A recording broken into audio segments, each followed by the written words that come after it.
Acontecer UIA, un espacio de diálogo sobre el mundo académico. Docencia, investigación y extensión social tienen cabida en los siguientes minutos. Acontecer UIA, el ser y el quehacer de la educación superior.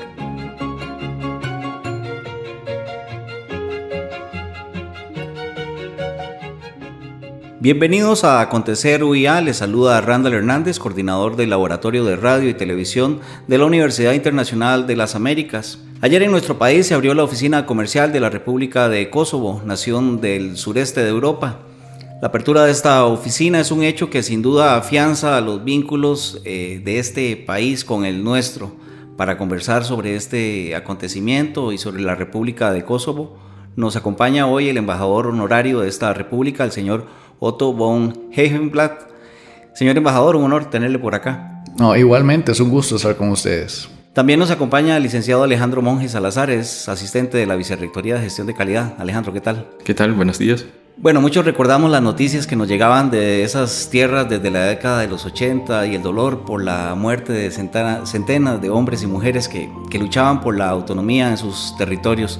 Don Otto, quizás es el mejor punto, empezar por ahí para no olvidar la memoria histórica del pueblo albanés. Ciertamente fue un periodo muy triste de nuestra historia.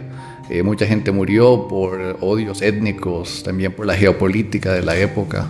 Pero hemos salido adelante y hemos aprendido muchísimo de los errores que se cometieron y entendimos que el futuro es un futuro global y que la única forma es abrirnos al mundo. Alejandro. Sí, saludar a don Otto, ¿verdad? Una persona a quien le guardamos mucho aprecio aquí en la universidad y además que es un amigo personal. Efectivamente, el tema, sobre todo en la década de los 90, ¿verdad? Que fue un periodo complejo, sobre todo con los serbios y el genocidio, que ya ha sido calificado de esa forma, a el periodo luego ya de la constitución de Kosovo como una república. Don Otto, ¿qué significó para Kosovo la posibilidad de ser independiente y cómo nos encontramos en el tema político de relaciones con los demás países? Pues fue un gran salto, la verdad. O sea, al principio estábamos luchando por autonomía, pero por razones geopolíticas, razones de necesidad de proteger a nuestro pueblo, la única opción que teníamos al final era la independencia. Pero una independencia que incluyera a todas las etnias, a todos los grupos que conforman nuestro país. Ahora la dificultad es que todo el mundo reconozca esa independencia, que respete nuestro derecho de determinar nuestro futuro y que trabaje con nosotros para construir un mundo mejor. Actualmente, no sé si esto está ocurriendo. ¿Cómo están las relaciones de Kosovo con Serbia específicamente? Pues en este momento están negociando un tratado. Queremos tener ya un tratado final de paz, un tratado para determinar cuál va a ser el estatus final de nuestro país en relación con Serbia. Negociaciones muy intensas en este momento. No sabemos con certeza cuándo va a terminar este proceso de negociación, pero sí les puedo decir que los dos lados, los dos partidos, tienen un gran interés en que esto concluya de una forma positiva para los dos lados, para futuro poder ingresar a la Unión Europea y para pasar la página y concentrarnos en desarrollo, en futuro y en darle una buena vida a nuestra juventud. Para ubicar un tanto, Alejandro, a los radioescuchas, Kosovo es un territorio de 10.908 kilómetros cuadrados, un área similar a la que tiene la isla de Jamaica o Qatar, y actualmente cuenta con casi 2 millones de habitantes. ¿Don Otto? Correcto, como 1.8 millones aproximadamente. Ok. Es sin duda un territorio rico y, como decía ahora el señor embajador, un territorio que cada vez se afianza más y que quiere proyectarse hacia el mundo, ¿verdad? Es correcto, o sea, somos un país pequeño, pero con grandes recursos naturales. Tenemos minas, lagos, bellas montañas y, por supuesto, lo más importante es que tenemos una población joven con ganas de salir adelante, con grandes expectativas, que por muchos años no tenían esas posibilidades de conectarse con el mundo. Yo pienso que ese potencial es lo que hace a Kosovo un país con gran futuro. Ahora hablamos de un despertar económico, podríamos decirlo, en en términos de lo que está ocurriendo ahora en Kosovo, y particularmente, como mencionaba don Randall al inicio, la apertura de la sede comercial de Kosovo, de la oficina comercial aquí de Kosovo. ¿Qué representa? ¿Por qué un interés de establecer vínculos con los países latinoamericanos? Bueno, en el caso de Costa Rica la relación es muy especial. Primero que todo, es el primer país de Latinoamérica que reconoció nuestra independencia y estamos muy agradecidos por ese apoyo inmediato de un país con tanto prestigio internacional como un país de la paz y un país concentrado en el desarrollo y la educación. Hay un gran interés en Latinoamérica porque la verdad que no tenemos muchas relaciones con el Cono Sur y con Centroamérica, y el desarrollo sur-sur es el futuro para un país pequeño como nosotros.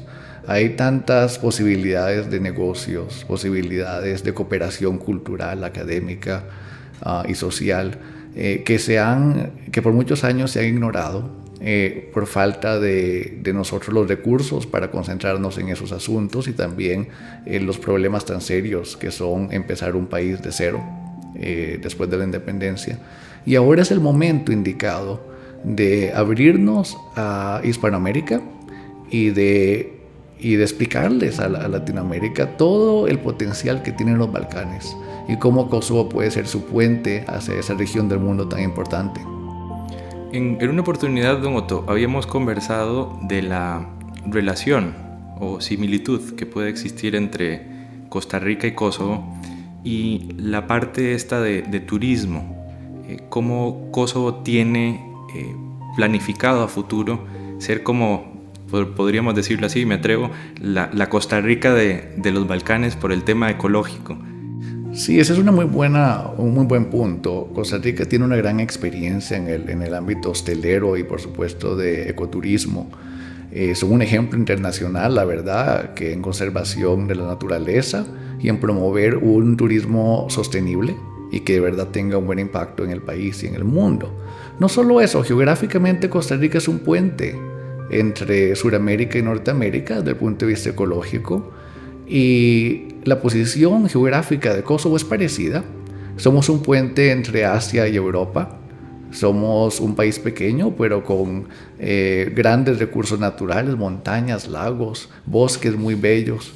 Y tenemos que aprender de Costa Rica cómo utilizar nuestros recursos para promover el turismo, pero sin dañarlo, protegiéndolo para las generaciones futuras, y de esa forma crear valor no solamente para nuestro país, pero para el mundo. No es casual entonces que la oficina se esté abriendo acá en Costa Rica. No es ninguna casualidad, es algo muy simbólico. Tenemos que estar presentes aquí en Costa Rica, un país importante en la hostelería, un país con una posición estratégica muy central, y también podemos aprender muchísimo de la experiencia de este país. ¿Por cuánto tiempo han estado trabajando en el desarrollo de establecer esta oficina, don Otto? Esto ha sido un proyecto de 6 meses para acá. La verdad que se ha trabajado muy duro. Tenemos un muy buen equipo. Tenemos un equipo que incluye gente de varios sectores de la sociedad: académico, industrial, empresarial, comercial. Y queremos que la oficina comercial sea más allá que simplemente un centro de comercio, pero que sea un punto de encuentro entre dos mundos, entre dos culturas, para promover la cultura, los intercambios académicos, intercambios culturales, y también para que el costarricense tenga un punto de contacto con los Balcanes. Don Otto, además de embajador honorario de la República de Kosovo, también es un académico prominente, y sobre todo para nosotros como universidad, la posibilidad del establecimiento de esos contactos, la parte cultural, educativa, es fundamental. La creación de la oficina comercial es el primer paso. ¿Cuáles son las perspectivas hacia futuro? Bueno, esperamos que conectado con la oficina comercial tengamos varias asociaciones culturales y académicas, conectar académicos en Europa con Costa Rica, que es algo muy importante, promover la publicación conjunta y la investigación en equipo también es algo que beneficia, por supuesto, a todo el mundo, y intercambios académicos de alumnos sería algo excelente, y intercambio también de docentes. porque se puede aprender mucho de cómo las universidades funcionan aquí en Costa Rica y también ver cuáles son las necesidades que hay en los Balcanes. Yo recuerdo el primer conversatorio que tuvimos acá, Alejandro, con el señor embajador, y fue una actividad que despertó mucho interés en los estudiantes acá. Sí, claro. Fue algo que llamó sobre todo la atención, primero por un país nuevo, quizá desconocido para muchos, pero sobre todo desde la perspectiva que lo planteó don Otto, un país con mucha posibilidad de crecimiento, mucha posibilidad de inversión y con deseos de, como usted lo expresó bien, señor embajador, de crecer.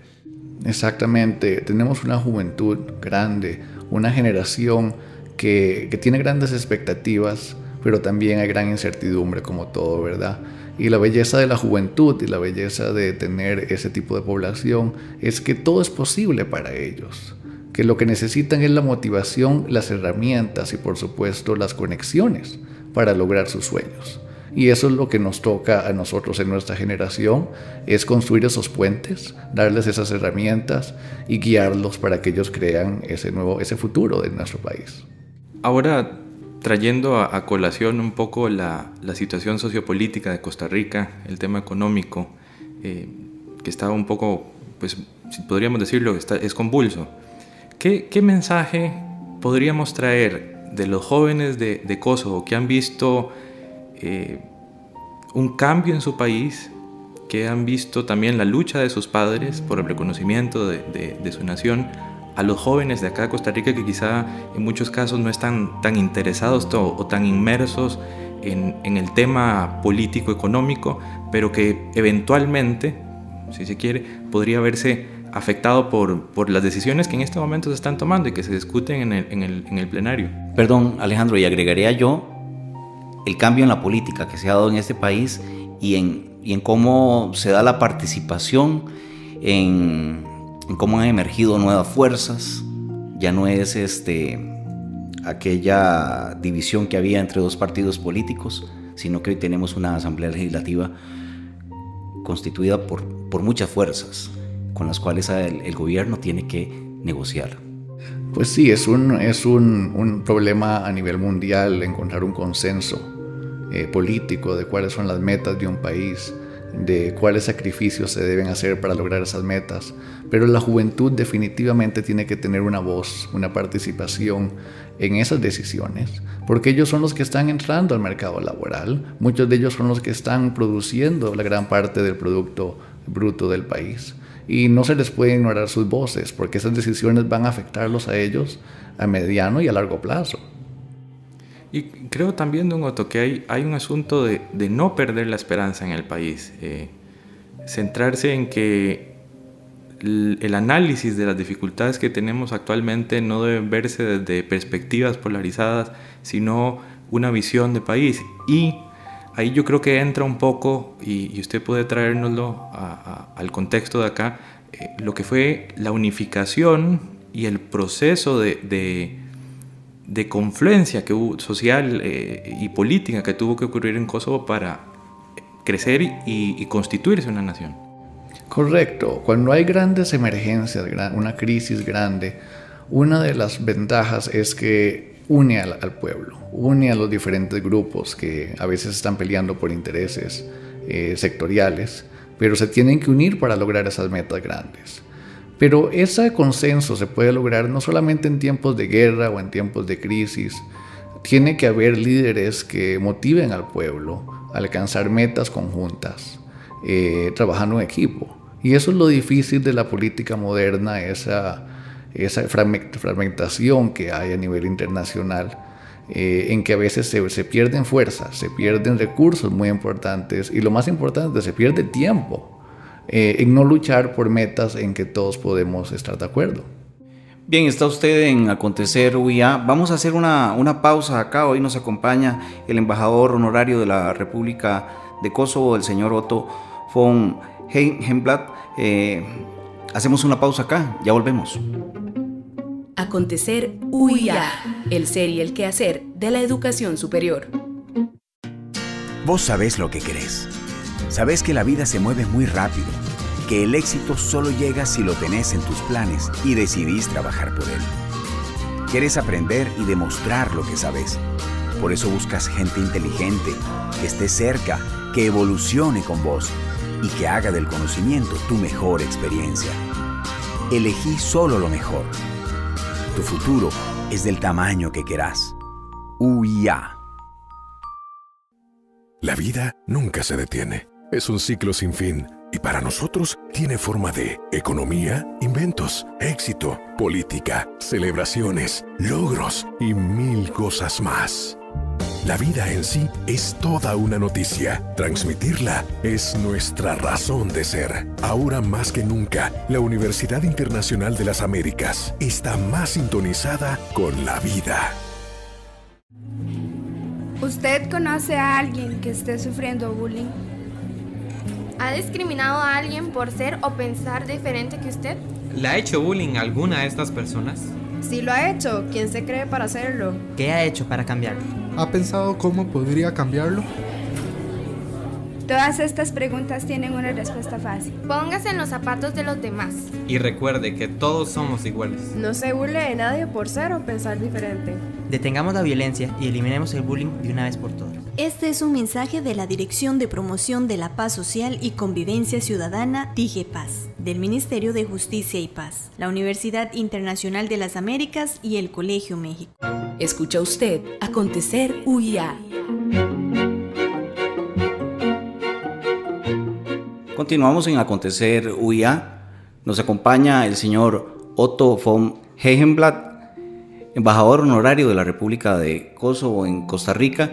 Y no es casual que esté hoy por acá. Don Alejandro Monge nos tiene noticias porque no solo nos acompaña en este momento, sino que en el transcurso de este día 28 de septiembre, el señor embajador va a permanecer acá en la Universidad Internacional de las Américas. Alejandro, que también es el encargado de extensión social de esta universidad.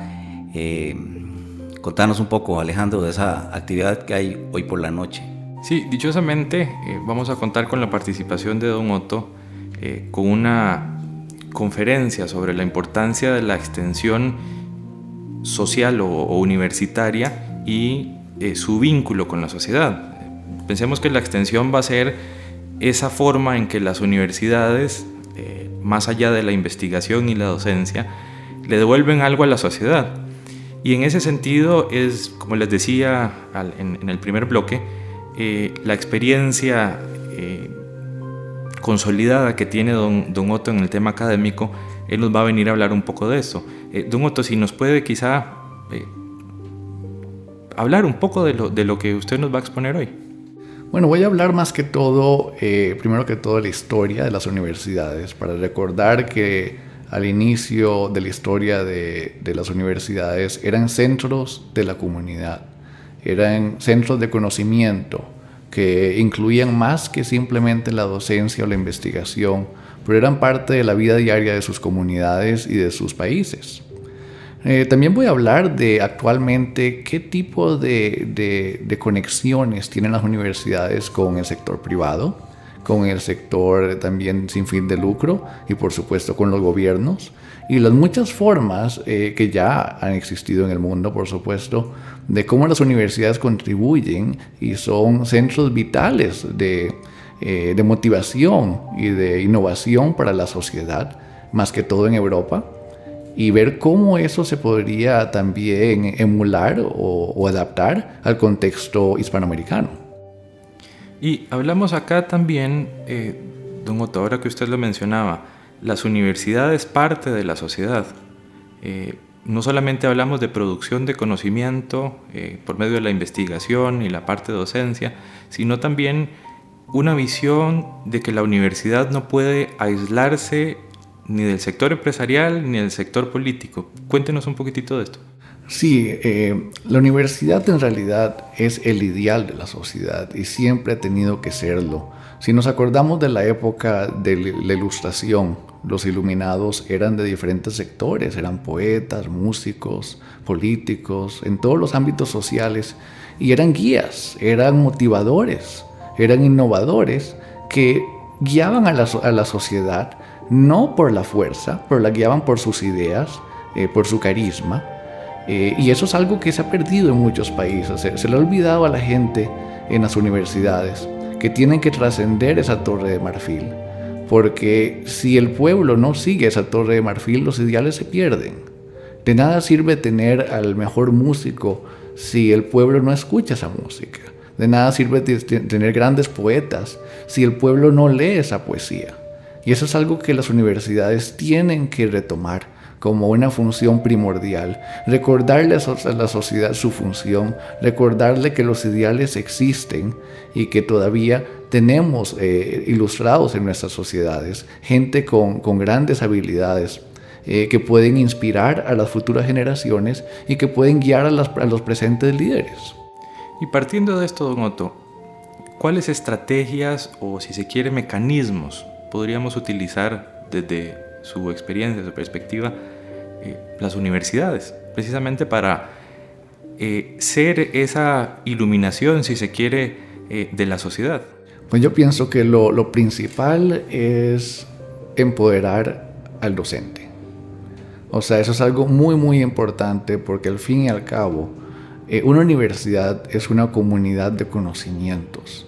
No son paredes, no son los libros, son los alumnos y los profesores. Y la combinación de esos factores es lo que crea esta universitatis, la universidad, la comunidad de conocimiento.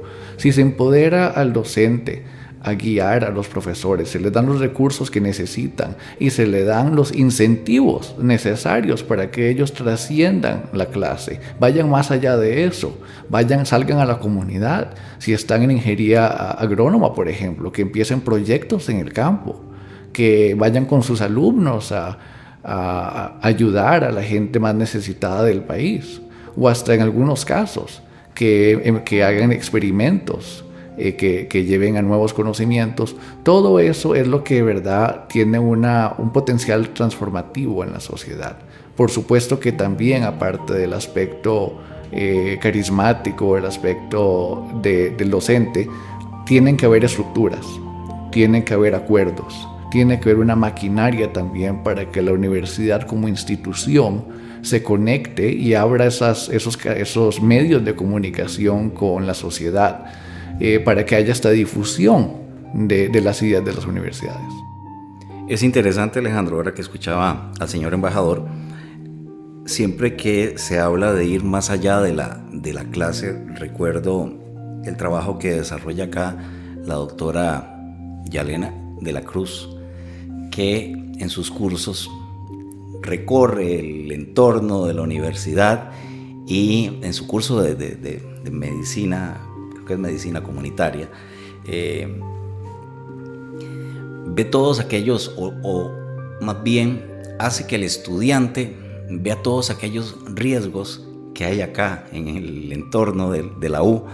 Recuerdo haber visto una de las exposiciones finales de ese curso para contarle al señor embajador, y iban los estudiantes con su teléfono en mano captando qué problema había en una acera, cuál problema podía existir con algún poste mal colocado, todas esas barreras que a veces quienes contamos con todos los sentidos a lo mejor no las apreciamos, pero que si nos detenemos podemos hacer ese desarrollo no solo en el aula, sino también fuera de ella y contribuir a hacer una mejor sociedad.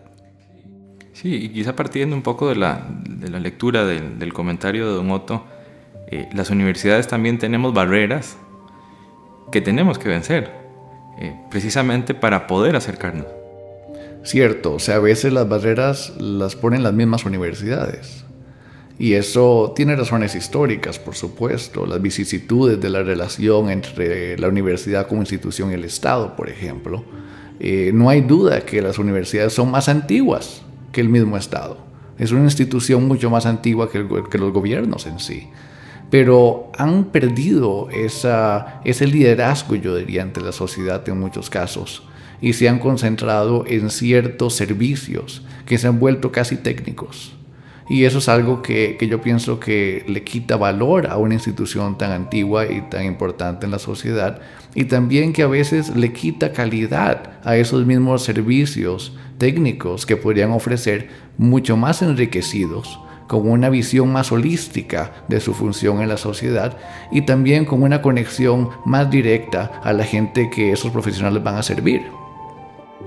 Don Otto, ahora volviendo al tema de Kosovo, ilústrenos un poco cómo es la educación superior en el país que usted representa. Bueno, hay muchísima demanda por la educación, teniendo una población tan joven, con un 75% menor de 35 años. Hay mucha demanda para carreras, especialmente en administración de empresas, ingeniería civil, también en los sectores de servicio. Hay varias universidades, tenemos la Universidad de Pristina, que es la estatal, y tenemos muchas universidades privadas, por ejemplo Fama College, que es una de las mejores, UBT en administración, hay varias. El punto de vista de calidad ha sido un proceso de aprendizaje, por supuesto, porque como ustedes bien saben, abrir programas toma una curva de aprendizaje. Encontrar docentes calificados es difícil, más a un país tan joven como el nuestro, atraer talento, institucionalizar ciertos procedimientos para control de calidad de los certificados y los títulos. Todo eso ha sido bastante difícil. Por suerte tenemos líderes dinámicos, dispuestos a aprender de otras universidades, y algo que se le ha dado un gran énfasis desde el primer día ha sido intercambios, ha sido acuerdos, ha sido aprender de los que ya tienen mucha experiencia haciendo esto. En otras palabras, ha sido un proyecto con energía, pero con humildad a la vez. Podríamos estar hablando, don Otto, de otro nicho explotable dentro de Kosovo. Claro que sí, o sea, definitivamente el sector educativo es de los sectores que más crecimiento van a tener en las próximas décadas. Hay muchísima demanda. El gobierno entiende que el capital humano es nuestro recurso más importante. Hay que mejorar nuestro capital humano, darle las herramientas que ellos necesitan para crear su futuro, y eso va a ser algo que las universidades, los institutos, las academias y básicamente todo el sector de conocimiento tienen que liderar. Y eso es un punto de importancia. La experiencia costarricense en términos de educación superior como un medio de vinculación, partiendo de su papel como embajador con Kosovo. Claro que sí, o sea, el sistema educativo costarricense es famoso a nivel internacional por su calidad. No solo eso, ustedes son un país conocidos por la inversión tan grande que hace el país en la capacitación humana, y tenemos muchísimo que aprender de Costa Rica, especialmente en algunos sectores como la hostelería, que aquí tienen universidades excelentes en esos temas. Ingeniería civil también tienen cosas muy buenas en eso, ecoturismo. Hay varios sectores. Alejandro, creo que también es momento de que podríamos hacer una nueva pausa. Nos acompaña hoy el embajador don Otto Hegenblad, embajador de la República de Kosovo. Estamos en Acontecer UIA, ya volvemos. Acontecer UIA, el ser y el quehacer de la educación superior. Vos sabés lo que querés. Sabés que la vida se mueve muy rápido, que el éxito solo llega si lo tenés en tus planes y decidís trabajar por él. Querés aprender y demostrar lo que sabés. Por eso buscas gente inteligente, que esté cerca, que evolucione con vos y que haga del conocimiento tu mejor experiencia. Elegí solo lo mejor. Tu futuro es del tamaño que querás. UIA. La vida nunca se detiene. Es un ciclo sin fin y para nosotros tiene forma de economía, inventos, éxito, política, celebraciones, logros y mil cosas más. La vida en sí es toda una noticia. Transmitirla es nuestra razón de ser. Ahora más que nunca, la Universidad Internacional de las Américas está más sintonizada con la vida. ¿Usted conoce a alguien que esté sufriendo bullying? ¿Ha discriminado a alguien por ser o pensar diferente que usted? ¿Le ha hecho bullying a alguna de estas personas? Si lo ha hecho, ¿quién se cree para hacerlo? ¿Qué ha hecho para cambiarlo? ¿Ha pensado cómo podría cambiarlo? Todas estas preguntas tienen una respuesta fácil. Póngase en los zapatos de los demás. Y recuerde que todos somos iguales. No se burle de nadie por ser o pensar diferente. Detengamos la violencia y eliminemos el bullying de una vez por todas. Este es un mensaje de la Dirección de Promoción de la Paz Social y Convivencia Ciudadana, DIGEPAS, del Ministerio de Justicia y Paz, la Universidad Internacional de las Américas y el Colegio México. Escucha usted Acontecer UIA.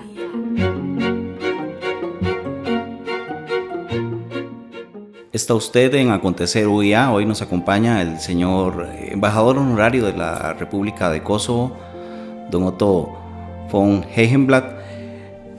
También está con nosotros don Alejandro Monge Salazar, encargado acá de Extensión Social de la Universidad Internacional de las Américas. Continuamos en esta charla con el señor embajador. Alejandro. Gracias, Randall.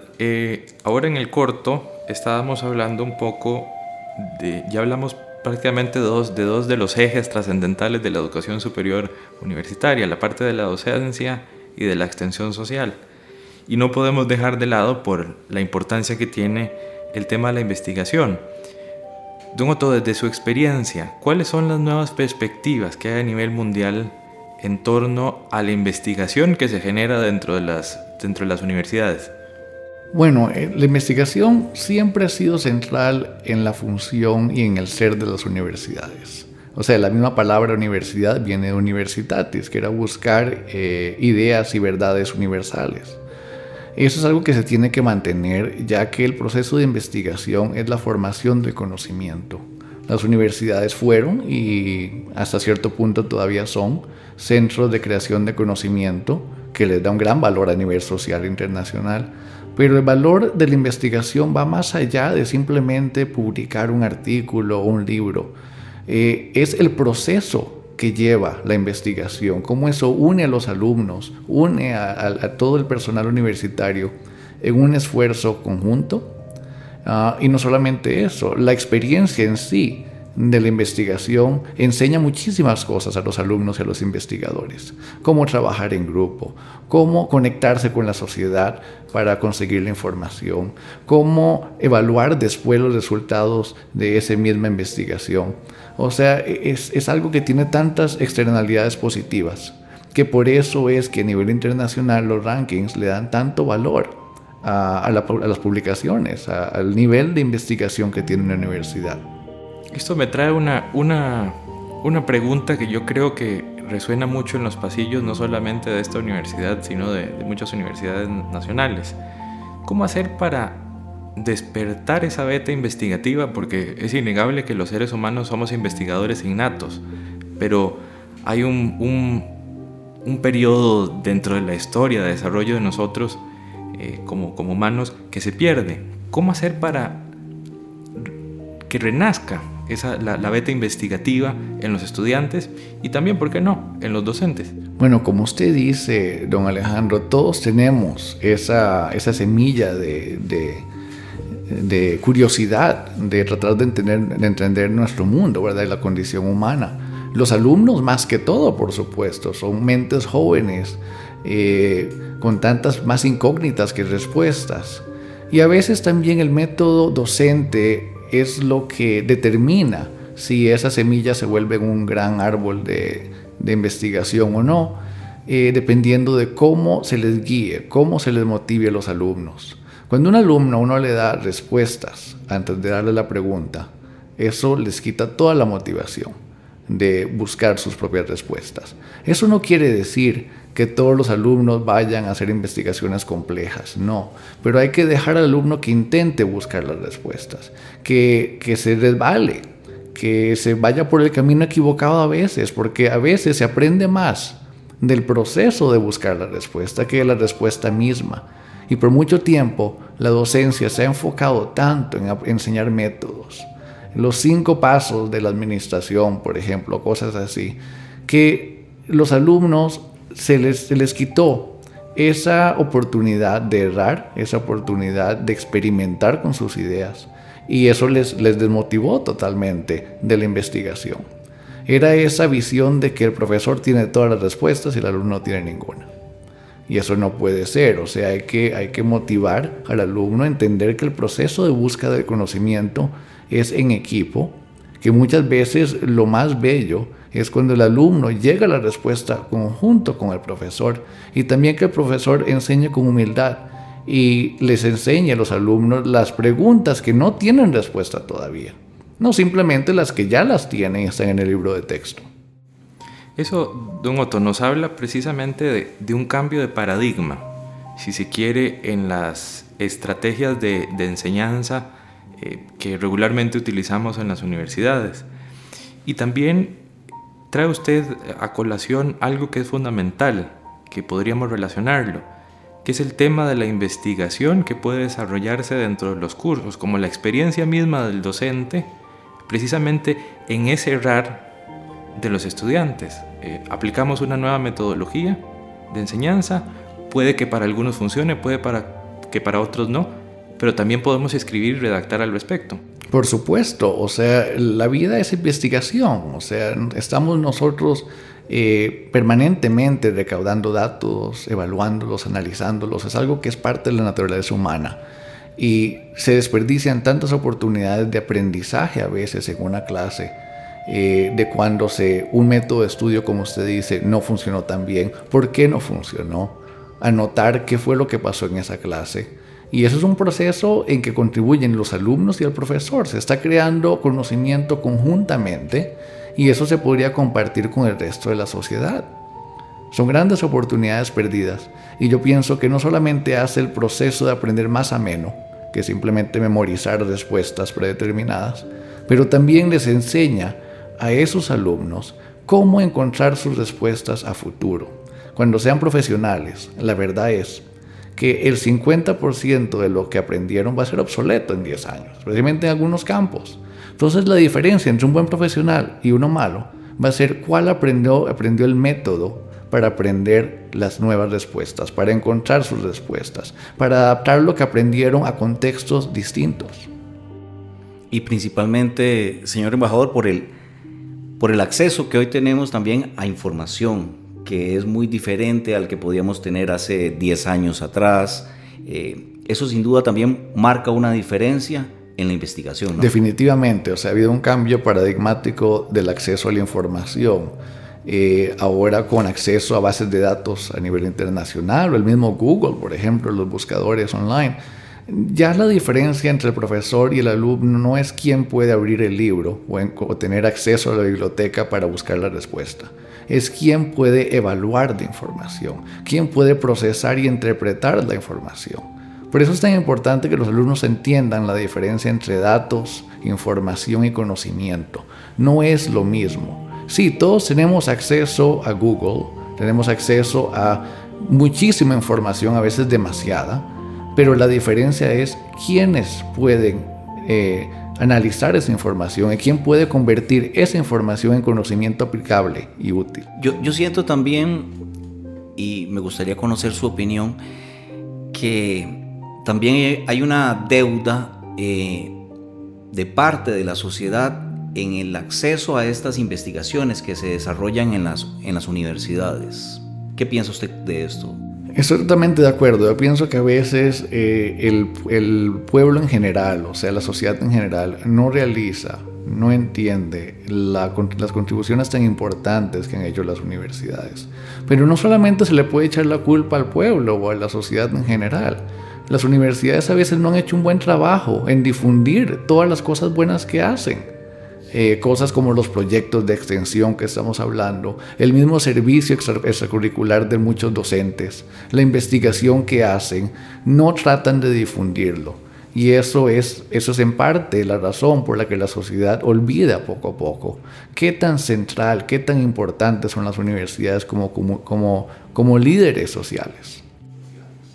Y volvemos a retomar aquí el tema de la vinculación, ¿verdad? Vinculación de la universidad con la sociedad. Y esto me hacía recordar en una reunión que sostuvimos hace algún tiempo con personeros de CINDE y de Procomer, ellos mencionaban el sabor del mes en cuanto a los requerimientos, perdonando la expresión, que tienen las empresas. Es decir, cada vez se requieren profesionales que no solo terminen con los conocimientos, como usted bien decía, que en algunos casos ya son obsoletos, que les brinda la universidad, sino que también con esa expertise diferente, ese factor diferenciador. ¿Podríamos decir, don Otto, o usted afirmaría esto, que la investigación vendría a ser el potenciador para ello? Correcto, esa es la experiencia que en muchos años faltaba. O sea, es comprensible que el sector privado a veces se siente un poco frustrado cuando le llega un profesional que se memorizó 800 fórmulas, pero que le dan un problema que no encaja con esas fórmulas y ya se congelan.